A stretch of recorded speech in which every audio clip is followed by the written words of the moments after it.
Here we are at the fun spot, Yes. RamZs Emporium. Yes, we are here at RamZs Emporium. We're continuing to talk about gold and silver pricing. It just keeps moving around. We had a couple weeks ago where it had that real peak up and then real far drop off. Oh, It's my. now starting to correct quite a bit. We like to tell out the prices on the day that we're filming it here. And so $83.88 for silver per ounce and $5,076. So we're back over that 5,000 mark and we're into that 80 something range, which is 30 over what was the record. 50s, right at the early 50s was the record. So It seems a little stable right now for the it last few days. does. Yeah, it hasn't had any like crazy corrections and it hasn't had any major drops. It's been somewhere between 79 and 84 roughly on silver, and it's been just under 5,000 and just over on gold. So pretty interesting. But people are buying and selling still, right? They really are. Yeah, it's crazy what we just had a $20,000 sale. We had bought so much gold from one person, we had to ship off some to another dealer to get some things moved.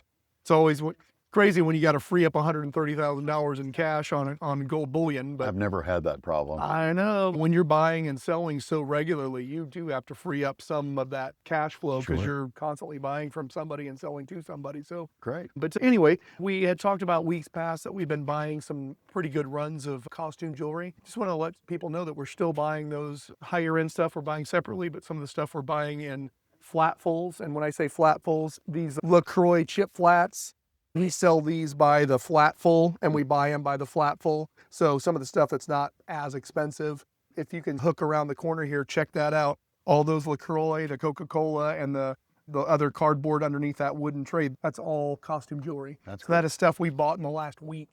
So I processed it and got it in flats, and we'll have, every once in a while, we'll have somebody come in and just clear us of that. Yeah. And what do they do with it? So they'll repurpose it. Sometimes people make, they'll do tiaras out of the rhinestones. I've seen people do art projects. I got one lady that lives at a retirement community, and she'll buy a flat and sell it to all her friends as a little fun money maker. Cool. And the friends get cool jewelry and stuff. Nice. But anyway, let's look at something that really cool that came in today, and we'll get you guys on the road here. But so this one here is, let's see if I can get you to zoom in, 1776 Philadelphia $6 bill. Oh, $6 bill. I know, that's big money. This one here is, what was the date on that one? 17, I think it's on the back here. Yep, 1775. Wow. And that one is right there. And that one, look here, it's stitched.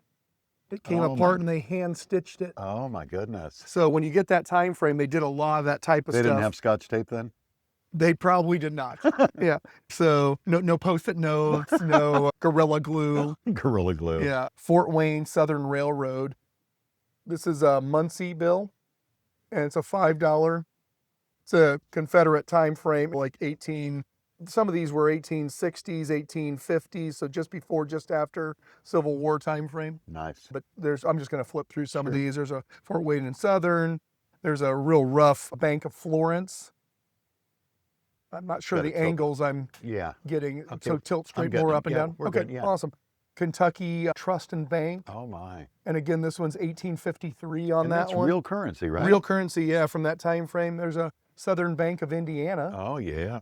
Here's what they call a funny back. This is 1828, so it's the first year they did the small size bill. Oh my. And so when I say funny back, see how the one goes almost the entire distance? Yeah. That is what they call a funny back on that one. Wow. Believe it or not, we had fractional paper money. So this is actually, it says fractional down here, but this is 10 cents in paper money. Which bought a lot then, huh? It probably did, yeah, more than a little piece of gum or a... Right.